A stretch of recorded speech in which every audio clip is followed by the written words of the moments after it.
Hello students. So today's our topic is transportation. This is the third life process we are going to study about. So let us see what is transportation first.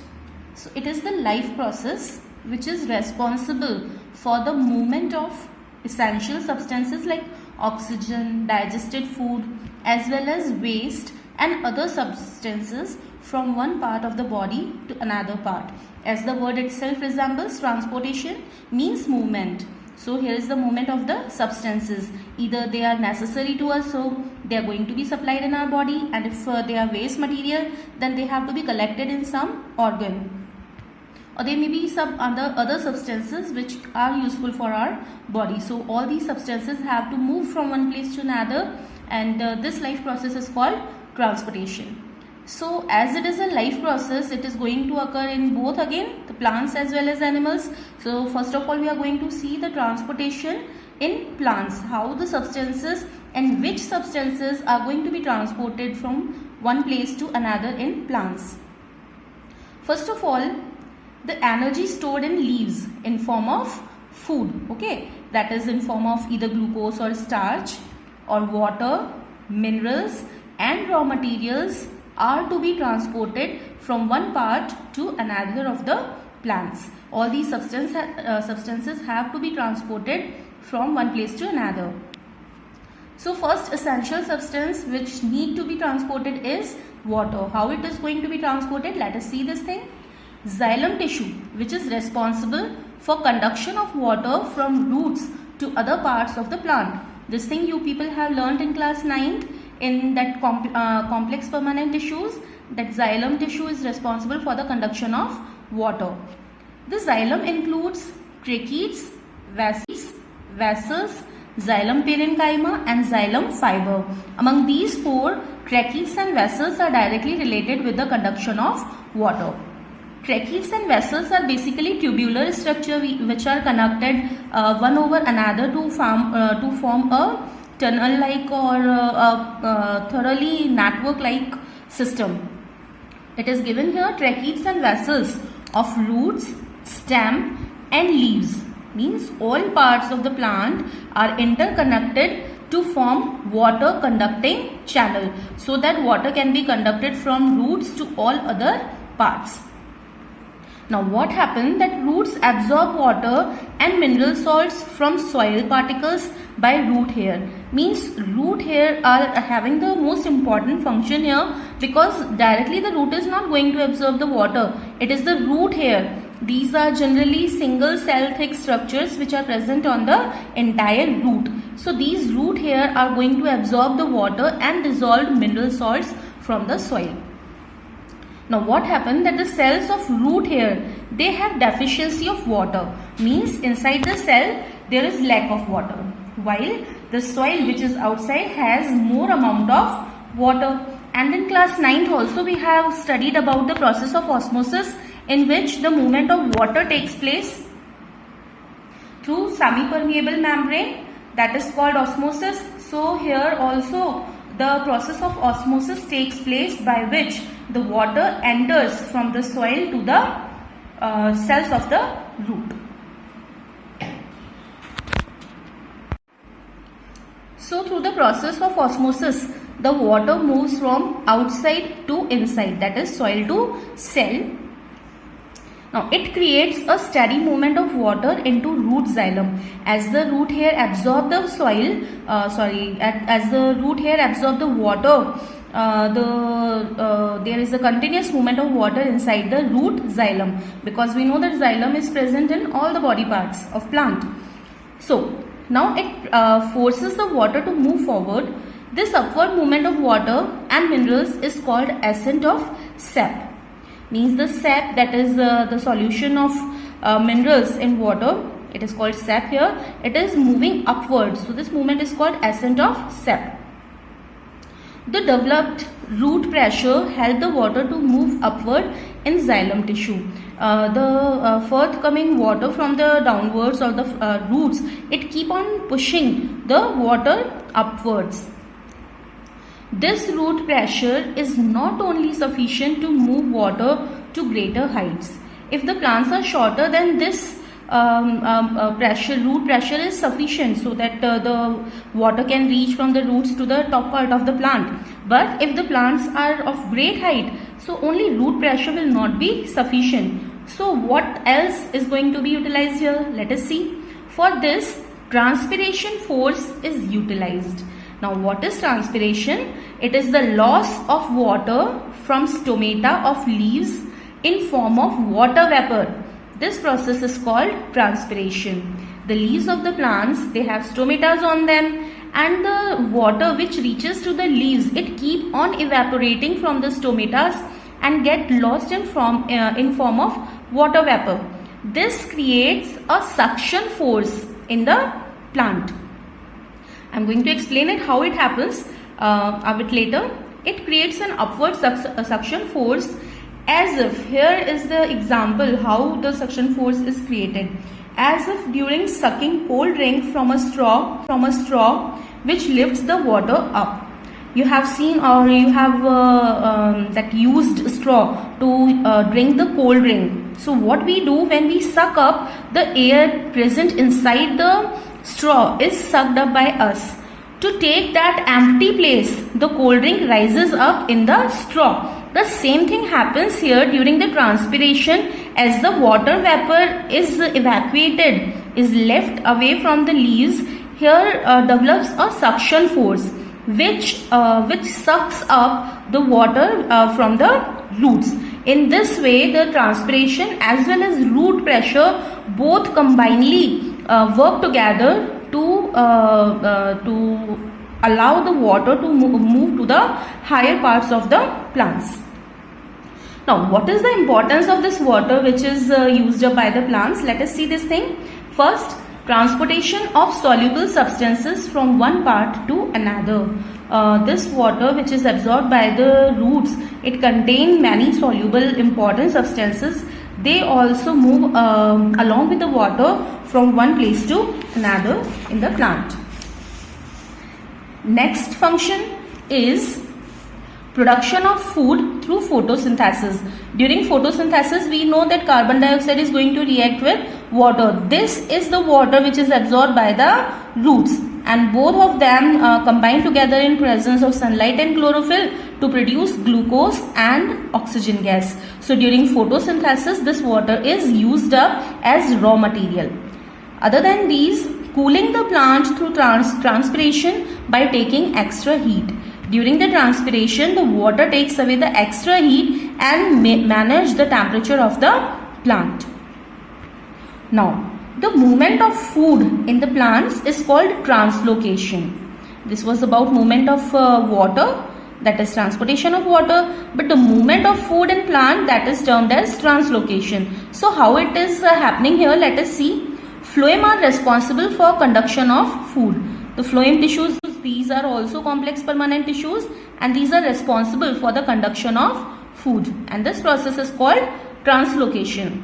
We know that phloem is that complex permanent tissue. It consists of sieve tubes, companion cells, phloem parenchyma and phloem fiber. Among these four, sieve tube and companion cells are directly responsible for the conduction of food.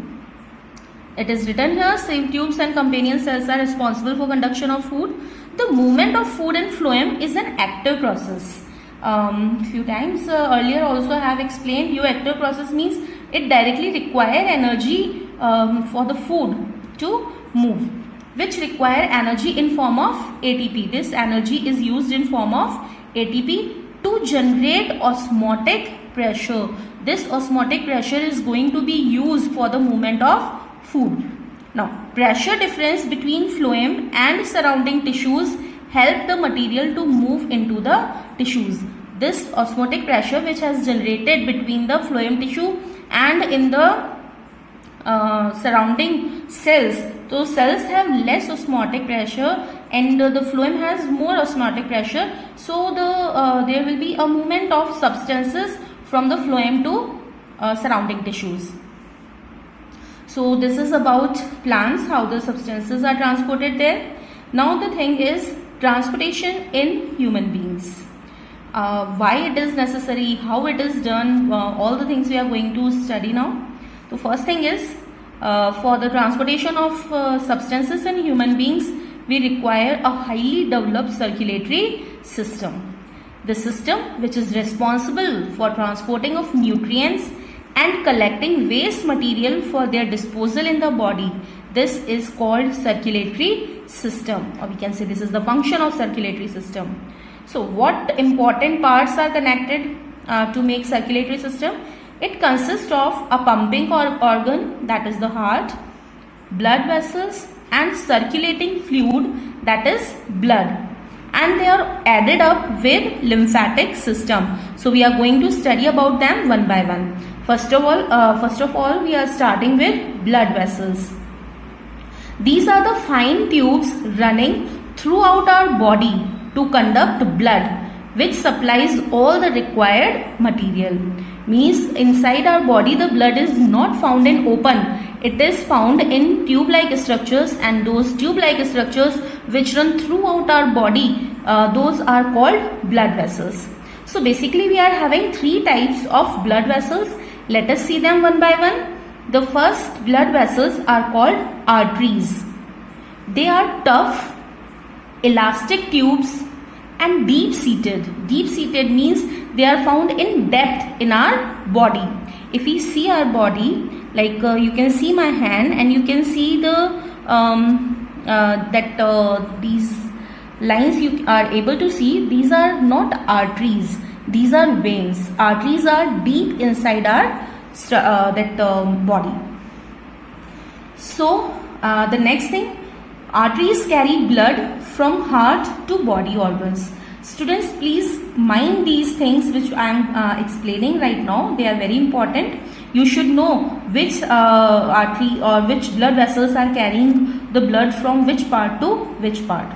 So arteries are basically responsible to carry the blood from heart to the body organs. Next, if we see them from outside, they appear red in color. Arteries appear red in color as they carry oxygenated blood. Oxygenated blood means the blood which is carrying oxygen in it. These are thick-walled. The arteries are having thick-walled as the blood flows with high pressure, because the blood has to reach each and every part of our body, so it has to move with a greater pressure, and to tolerate that pressure the arteries have thick walls. They do not have valves in them. Valves in them means the arteries do not have flap-like structures to prevent the backflow, because already the blood is moving with a greater pressure, so there is no chance of the blood to come back. One thing more, that the lumen means the hollow part of the tube-like substance structures is called lumen. So arteries have a narrow lumen, means their hollowness is very less, so that it can provide a large pressure. Now the second type of blood vessels are called capillaries. So near the organ or tissues, arteries divide to form very fine blood vessels. When the arteries reach to any organ or tissue, they divide to form very fine blood vessels. These fine blood vessels are called capillaries. Each capillary is lined by a single layer of cell.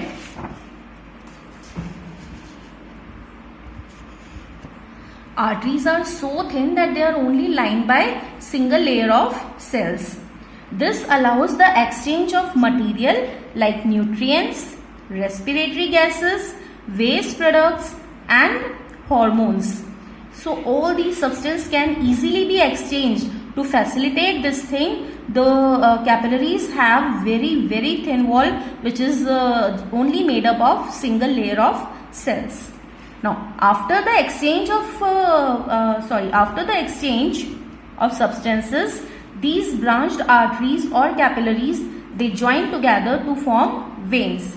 Means from the arteries the capillaries are formed, and from capillaries the next structure is formed, which are called veins. So now let us learn about veins. These are the thin walled, superficially located tube-like structure. means they are just opposite of arteries. They are having thin wall and they are superficially located, means they are closer to the skin. They carry deoxygenated blood, means this blood which veins are carrying in it does not have oxygen. Instead, it has carbon dioxide. So, such blood is called deoxygenated blood or impure blood. Now, the movement of blood in veins is from body parts to heart. Okay. In arteries, it was from heart to body parts, but in veins, they carry the blood from body parts to heart. Now, these are less elastic, means they have less capacity to stretch. They have valves to stop the backflow of blood. As the blood flows with less pressure, there is very less pressure in veins, so there is a chance that the blood may return back. So to stop that backflow, they have valves or flap-like structures in veins. Along with this, the lumen, means the hollowness of these tubes is much wider, means they have a big hollowness. Let us see with the help of a diagram I have made here. These are the arteries with the narrow lumen. Their wall is thick, but they have a narrow hollowness. At near the organ or the tissue, they start branching. So these are various branches of arteries, and as soon as they reach near the tissue, these fine branches are called capillaries, where the exchange of substance take place. Basically, we talk about the gases. So oxygen is taken by the organs and the carbon dioxide is dumped. So when the carbon dioxide is dumped, the blood turns blue because of carbon dioxide, and these capillaries having impure blood, now they combine together to make veins which are having wider lumen, means the hollowness is comparatively more than the arteries, and their walls are comparatively thin, and they carry deoxygenated impure blood. So in this way, the arrangement is there. Arteries branched into capillaries, and these capillaries again join together to make veins. So now the conducting fluid. Blood is called the conducting fluid. It is the only liquid connective tissue. This thing also you have studied in class 9, that among all the tissues, blood is the only tissue which is in liquid form. It is basically opaque, somewhat sticky and viscous liquid. Viscous means which is thick comparatively, which can't flow easily. Now, it forms 7 to 8% of our body weight. Whatever your body weight is, it's 7 to 8% is made up of blood only. In a healthy human person, 6 to 8 liters of blood is present. The nature of blood is slightly alkaline as its pH is 7.4. Now, what does the blood contains? The blood contains blood plasma and blood cells. Let us see them one by one. First of all, blood plasma. It is a pale color non-living matrix. Okay, pale color means it has a slightly yellowish or creamish color. Non-living, it means it does not have any cells in it, and it is the liquid part of the blood. It forms about 55 to 60% of blood, means in blood the most of the part it contained by blood plasma. So what things are present in the blood plasma? It contains 90 to 92% water, inorganic salts in 1 to 2%, proteins 7 to 8%, glucose, amino acids, vitamins, hormones, antibodies, etc. All these things are present in blood plasma. Now, the blood cells. As you have studied in previous classes, and you know very well that there are 3 types of blood cells. So we are going to study about them one by one in detail. First are called the red blood corpuscles, which are in short written as RBCs. These are also called erythrocytes. The RBCs are also known as erythrocytes. Their shape is circular, biconcave and enucleated. Enucleated means they do not have nucleus, and biconcave means such a structure. If you have ever eaten Poppins or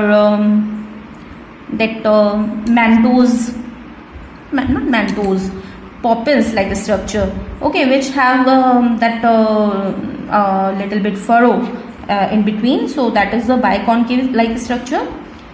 These are about 5 to 5.5 million per cubic millimeter of blood. Means this is the volume of the blood in per millimeter cube volume.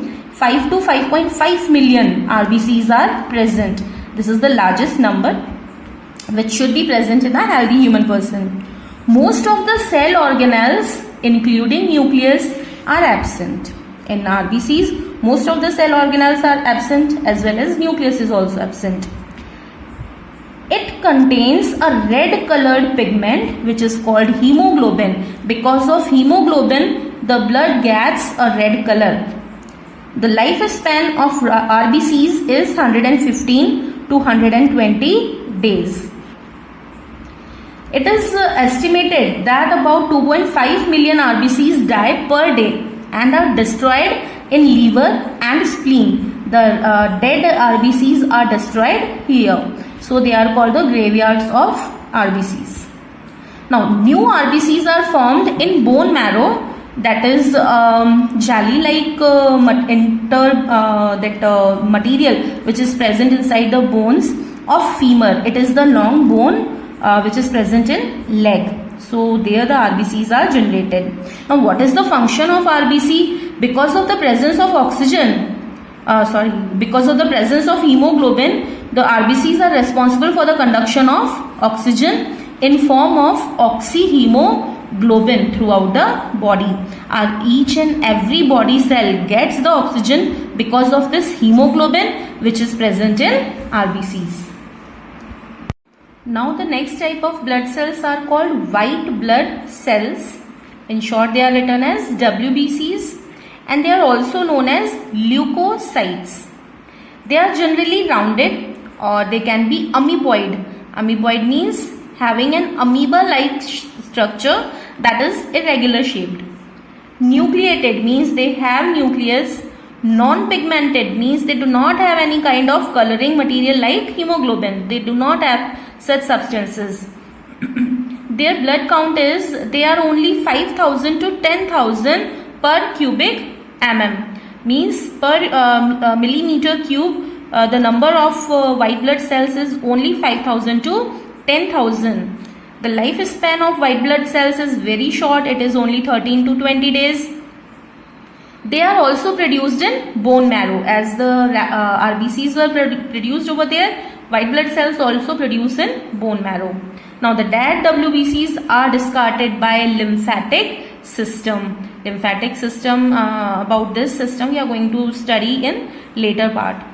Now what is the function of white blood cells? They provide immunity to fight against diseases. This is the most important task done by the WBCs. Whatever the foreign particles they get entered our body, they are discarded or destroyed by the white blood cells, and in this way they provide us immunity, which is the ability to fight against diseases.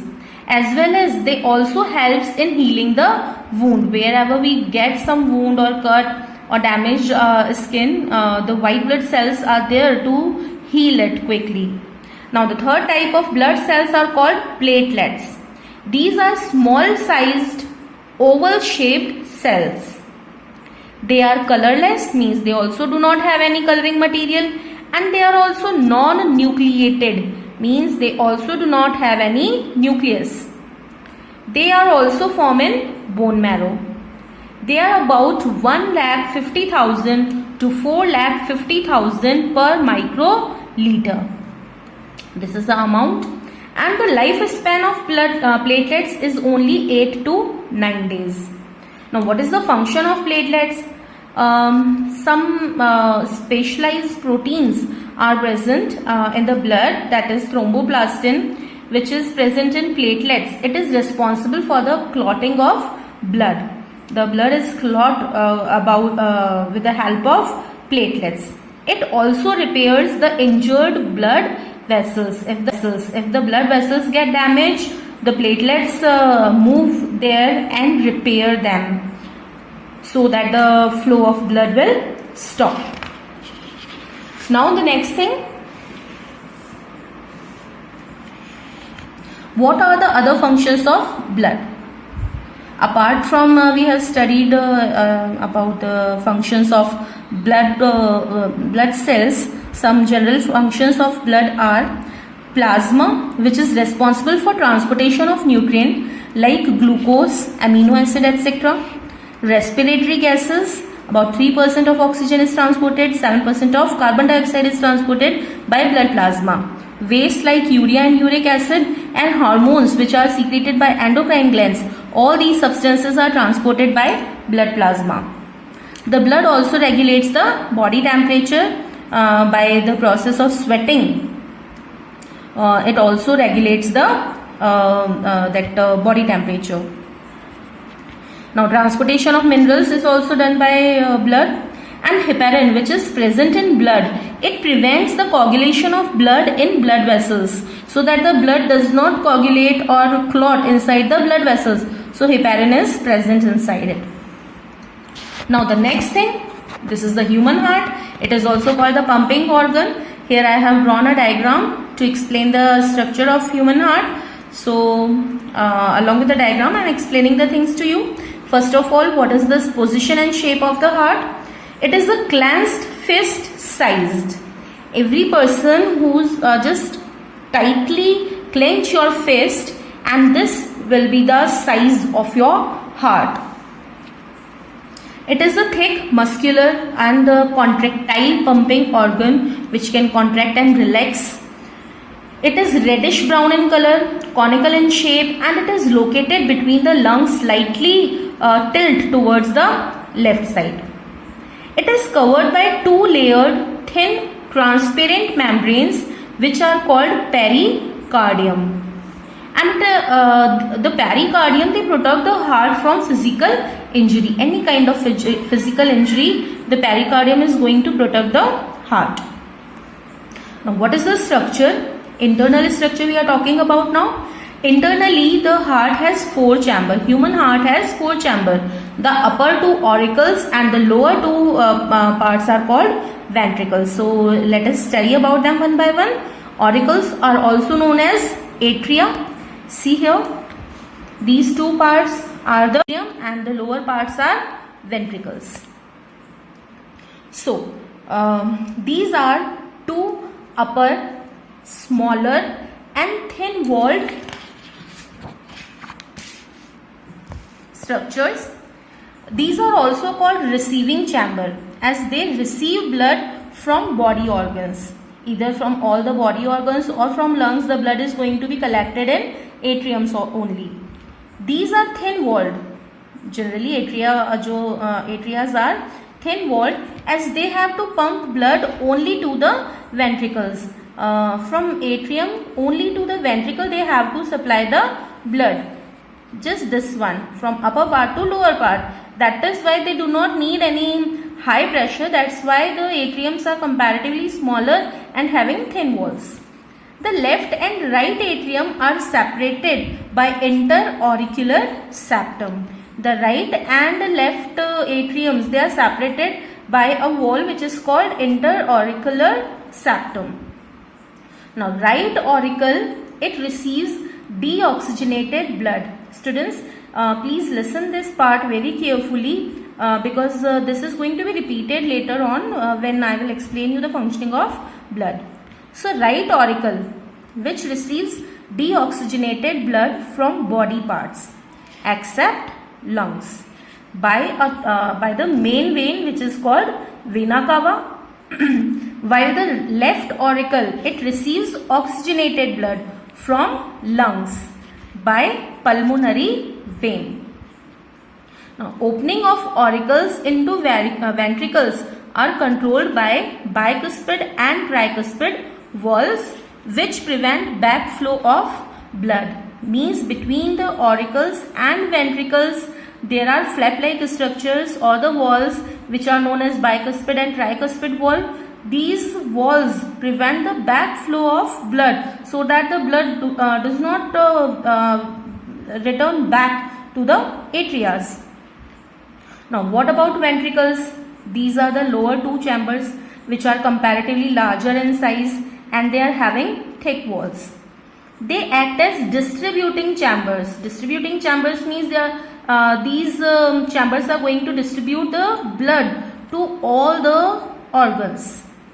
Now, both ventricles are separated by interventricular septum. As both atriums were separated, in same way both the ventricles are separated by interventricular septum. Now, the pulmonary aorta, which is also known as main artery, it is connected with right ventricle. It carries deoxygenated blood to lungs. Pulmonary aorta means the main artery. It is connected with right ventricles and it carries deoxygenated blood to lungs. And systemic aorta, which is connected with left ventricle, it carries oxygenated blood to all the other body parts except lungs. Means see this thing carefully. The pulmonary aorta, which is going to carry deoxygenated blood to lungs. Pulmonary word is always related with lungs. So this artery is going to carry deoxygenated, means carbon dioxide rich blood to lungs. While the systemic aorta, which is connected to left ventricle, it carries oxygenated, means oxygen rich blood to all the other body parts except lungs. Now, semilunar walls prevent the backflow of blood. Here also the walls are present so that the blood do not flow back. Now, important thing, let us see this thing very carefully. Generally, all the arteries carry pure blood from heart to body parts. Arteries, they carry pure blood from heart to body parts. But exceptionally, pulmonary artery carries impure blood from heart to lungs. The blood is moving from heart to some body part which is lung only, but this time pulmonary artery, even being an artery, it is carrying impure blood from heart to lungs. Same way, generally the veins, they carry impure blood from body parts to heart. In veins, the movement is from body part to heart, and veins carry impure blood, that is carbon dioxide rich blood. But pulmonary vein, even after being a vein, it carries pure blood from lungs to heart. The movement is again from organ to heart, but this time the pulmonary vein is going to carry oxygen rich blood. Now the next thing, how the blood flows in human heart. Let us see this entire process.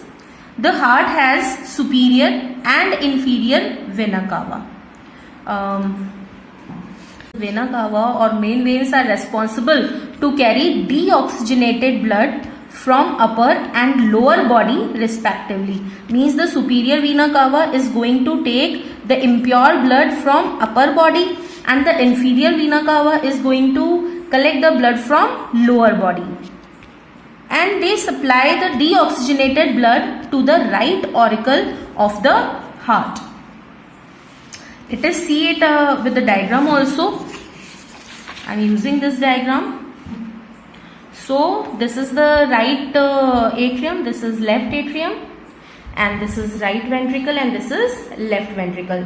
So first of all, what happened that these are the vena cavas that connected to upper body part, and this is from lower body part. So they are going to take blood from the upper and lower body part, and these vena cava or veins, they dump the impure blood in the right atrium. So blood has collected in right atrium of heart. Now right atrium or auricle, it contracts and passes the deoxygenated blood to the right ventricle through tricuspid valve. Here is the tricuspid valve and this is the right atrium. It will contract when it receives the impure or deoxygenated blood. It contracts or shrink by pressure. The tricuspid valves open up and this impure blood gets entered in the right ventricle. In this way, the right ventricle receives impure blood. Now, the right ventricles contract and passes this deoxygenated blood into pulmonary arteries which pump the blood to the lungs for oxygenation. The ventricles, these ventricles are connected with pulmonary artery. See here, this is the right ventricle and it is connected with pulmonary artery which is carrying the blood, and this blood is sent to, through pulmonary artery, it is sent to lungs for oxygenation so that the blood becomes clean again. From lungs, pulmonary vein transport oxygenated blood to the left atrium. When the blood is oxygenated again, means from the impure blood carbon dioxide is taken away and oxygen is added up with the blood. This blood is taken by pulmonary vein and it is dumped in left atrium. Let us see this thing, that the pulmonary veins, they are carrying the pure blood and dumped it in the left atrium. This is the left atrium which receives the pure blood. Now, as we can imagine or we can get an idea that the left atrium is going to shrink or contract now, and here are the bicuspid valves. These are going to open so that the pure blood enters the left ventricle, and from the left ventricle the blood is going to the main artery, and from the main artery this oxygenated blood is going to be supplied throughout the body except lungs. So let us see this thing. The left atrium contracts, the pure blood enters the left ventricle by bicuspid valves. The blood enters to aorta, means the main artery, from left ventricles. Associated arteries distribute this pure blood to all the body parts. Now, since the blood goes twice throughout through the cell, it is known as double circulation. We have seen that in during the entire process, the blood receives the the heart receives the blood two times.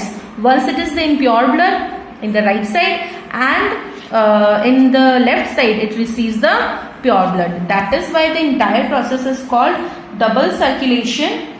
Here is the schematic diagram. To explain the process again, to keep the thing simple, I have connected the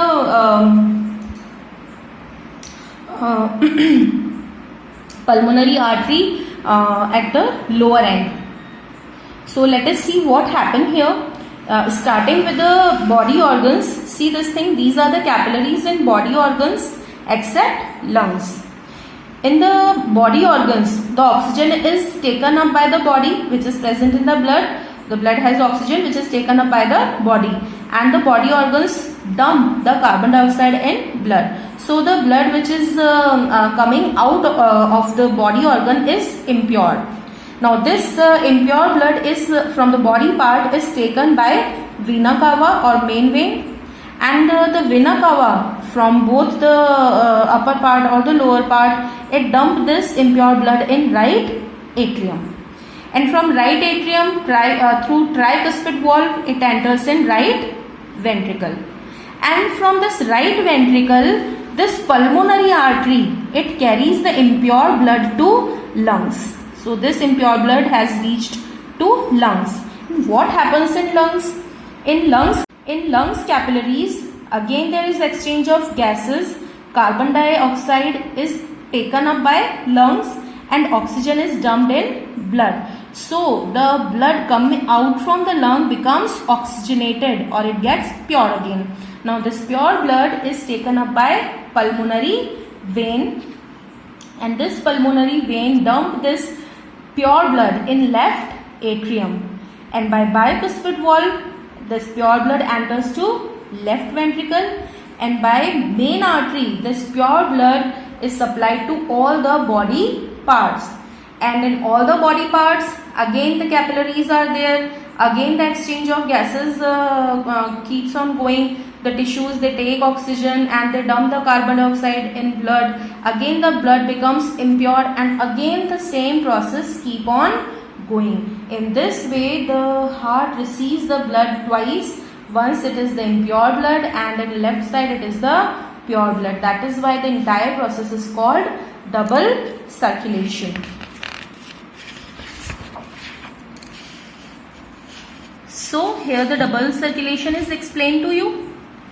In birds and mammals especially, an incomplete way or partially in amphibians and reptiles also, the blood passes twice through the heart to supply once to the body. It is called double circulation. Means in heart the blood is reaching twice, but in body it is reaching once. So double circulation consists of two parts, that is systemic circulation. What happens in it? That blood completes its circulation from left ventricle. This pure blood is dumped to or sent to all the body parts except lungs, and this impure blood from the because in lungs there will be the exchange of gases, and then impure blood is going to send to right auricles. So this circulation is called systemic circulation. Now what happens in pulmonary circulation? The blood completes its circulation from the right ventricle. Impure blood is sent to lungs. It is converted into pure blood. This pure blood is sent to left auricle, and from left auricles this pure blood is sent to left ventricle. So these two paths are there, which are named as systemic circulation and pulmonary circulation, and they both together make the double circulation. What is the significance of double circulation? Let us see this thing. As there is no mixing of pure and impure blood, because human heart is having 4 chambers and blood is collected separately, so there is no mixing of both kind of blood. So it supplies more oxygen rich blood to meet high energy requirement of body of warm blooded animals. Warm blooded animals are the animals whose body temperature does not change according to surrounding. Just consider yourself, whatever the climate is there, either it is winter or summer or the rainy season, whatever the temperature is of surrounding, our body temperature remains constant. That is why we are called warm blooded animals. And to maintain this body temperature, we need high energy content. And to produce high energy, we need more and more amount of oxygen. So this oxygen supply is met by this double circulation. While in cold-blooded animals whose body temperature changes according to surrounding, they need less body energy for survival, which can be met by incomplete double circulation. Incomplete double circulation, it is so called because these animals of the amphibians and reptiles category, they have generally 3-chambered heart. So there is partially mixing of pure and impure blood. That is why the blood does not contain a large amount of oxygen. It is comparatively lesser. But what about in case of fishes? The fishes have a heart which is having 2 chambers only. And this 2-chamber heart only receive impure blood. This impure blood is sent to gills, where the process of oxygenation takes place. By diffusion, quickly the process takes place. The gills, they release the carbon dioxide in water and they take oxygen, and this pure blood is directly supplied to body. Means the pure blood is not going in heart. Okay, now the last is lymphatic system. Let us see what is lymphatic system. So it is associated part of our transportation system or circulatory system. It consists of some substances. Let us see them one by one. First is lymph, which is a white vascular connective tissue. It is also alkaline in nature. lymph is basically made of plasma and leukocytes. So plasma is a fluid matrix formed by water, inorganic and organic compounds. It contains less amount of calcium, phosphorus and proteins as compared to blood plasma. Leukocytes, these are the white blood cells. These are white in color, amoeboid in shape and nucleated WBCs. Now lymph capillaries, these are the thin walled wider lumen tubes with closed end. These are responsible to draw excess of fluid and protein from the bloodstream or the surrounding tissues. Lymph nodes, these are bean shaped structures which are present in certain body parts like neck, thorax, abdomen and groin. These produce lymphocytes. This is very important thing. Lymphocytes, they provide us immunity. They produce antibodies whenever any foreign particle or bacterial infection or viral infection enters our body. These lymphocytes are the soldiers of our body which protect us from getting diseased. Now, blood pressure. It is the pressure exerted by blood on the wall of blood vessels in which it is present. And blood pressure is measured by an instrument which is known as sphygmomanometer. The instrument by which the doctors measure the blood pressure, it is called sphygmomanometer. So blood pressure is basically the pressure which is exerted by the blood on the walls of blood vessels. The blood pressure is of two types. First is systolic blood pressure. Systolic blood pressure is the pressure exerted by the blood on the blood vessels during maximum ventricular contraction. Means when the ventricles they contract the maximum, at that time what pressure the blood is exerting, that is called systolic blood pressure. And in a healthy human person, it is measured to be 120 millimeter on the scale of mercury.